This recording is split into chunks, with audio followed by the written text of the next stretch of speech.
एक नई नवेली दुल्हन शादी के महज 10 दिन बाद ही अपने ही घर के तीसरी मंजिल की छत से रस्सी के सहारे नीचे उतरकर भागने की कोशिश करती है। वो भाग भी जाती, लेकिन उसके हाथ में जो डोर थी उसे नहीं पता था कि वो उसके ज़िंदगी की डोर है और वो टूट गई और वह ऊपर से नीचे गिरी और उसकी मौत हो गई।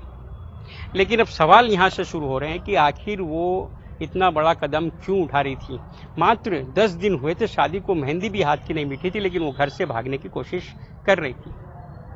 लुटेरी दुल्हन तो नहीं थी, या फिर कोई और वजह थी। बताते हैं पूरा किस्सा आपको।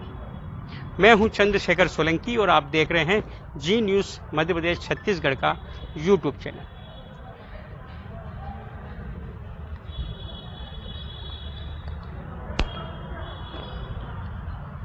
देखिए, मामला है रतलाम के करमदी मार्ग का। यहाँ के रहने वाले हैं मुकेश चौहान, जिनकी शादी नहीं हो रही थी और ऐसे में ये लगातार लोगों से संपर्क कर रहे थे शादी के लिए एक युवती की तलाश में।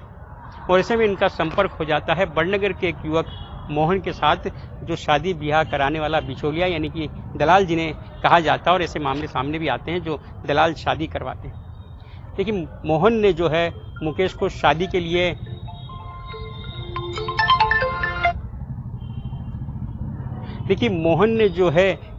लिए मुकेश को बिहार ले जाकर एक युवती से मिलवाया जिसका नाम था संध्या।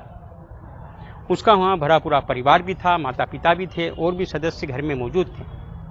और ऐसे में मुकेश को लगा कि जब पूरा परिवार है, युवती है, तो शादी तय कर ली जाए। हालांकि फ़िलहाल जो है शादी तय करने के लिए दलाल जो है एक रकम लेन देन की जो है वो तय करते हैं। और यहाँ पर भी जो शादी के लिए सौदा तय हुआ दलाल के द्वारा यानी मोहन के द्वारा, वो था 2,60,000 का।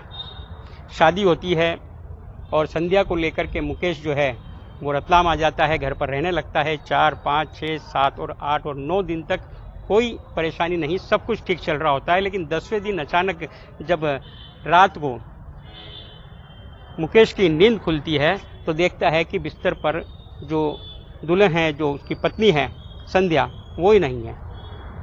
बाहर निकलता है, तलाश करता है, आसपास परिवार के लोग भी तलाश करते हैं, लेकिन कहीं पता नहीं चलता है। जब पीछे जाकर घर के देखता है तो क्या दिखता है कि जो संध्या है, जो दुल्हन है, वो नीचे गिरी पड़ी है, उसका सिर फट चुका है। तत्काल 112 को बुलाया जाता है और उसके बाद जो है उसे हॉस्पिटल ले जाया जाता है, लेकिन वहाँ पर उसे मृत घोषित कर दिया जाता है। संध्या को जो है उसके पति के सुपुर्द शव को कर दिया जाता है।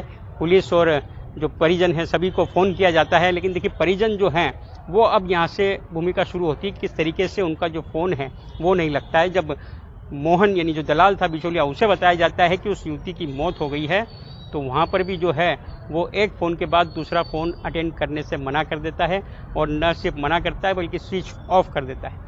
अब युवती के जो परिजन हैं मृतक युवती के, वो कोई संपर्क नहीं हो पा रहा है। और यहाँ जब पुलिस की तफ्तीश हुई तो सामने आया कि युवती जो है वो तीसरी मंजिल से नीचे उतर रही थी एक रस्सी के सहारे, और वो रस्सी टूट गई और रस्सी उसके हाथ में रह गई और वो नीचे गिर पड़ी और गिरने से उसकी मौत हो गई। तो अब सवाल यहाँ उठ रहे हैं कि आखिर ये हुआ क्या है माजरा। परिजन क्यों आने को तैयार नहीं है? क्या ये लुटेरी दुल्हन थी और ये 2,60,000 क्या इसी गैंग का जो है हिस्सा है कि किस तरीके से ये लुटेरी दुल्हन वापस आ जाती और ये जो मुकेश है इसे तलाश करता रहता और ये पैसा उसे वापस नहीं मिलता। फिलहाल तो ये मामला पूरा तफ्तीश में है पुलिस की और जांच जारी है। लेकिन ये किस्सा हैरान कर रहा है कि आखिर हुआ क्या है कि दुल्हन भागी लेकिन रस्सी टूट गई और उसकी मौत हो गई।